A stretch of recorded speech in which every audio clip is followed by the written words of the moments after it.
দেখি দুটো কান আছে নাকি কান কাটা, আই গেস আছে। এত প্রশংসা আমি যদি নিজেই একসেপ্ট করিনি তো হিউমিলিটি তো একদম ফ্লাশড আউট হয়ে যাবে। তাই all I am gonna say is thank you, thank you, thank you, thank you.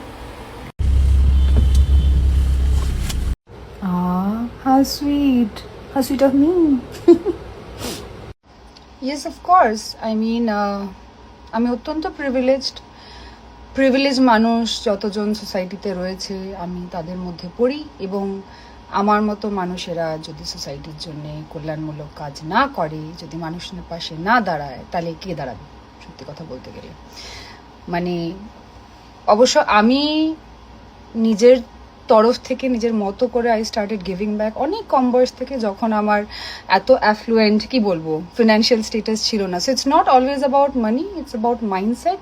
তবে যেই মাইন্ডসেটই হোক না কেন, প্রিভিলেজ তো প্রিভিলেজ, মাথার উপর ছাদ আছে, রোজগার আছে, যা চাই ইচ্ছে খেতে পাই, যেখানে ইচ্ছে যেতে পারি, তার বাইরে যতটুকু সবটাই উদ্বৃত্ত। তো সেখানে নিজে তো উপভোগ করি, কিন্তু মানুষের পাশে দাঁড়ালে সেটা মনে হয় যে আমার রোজগার, আমার নিজের পায়ে দাঁড়ানোটার কিছু কি বলবো রাইট ইউজেজ হচ্ছে, কিছু রাইট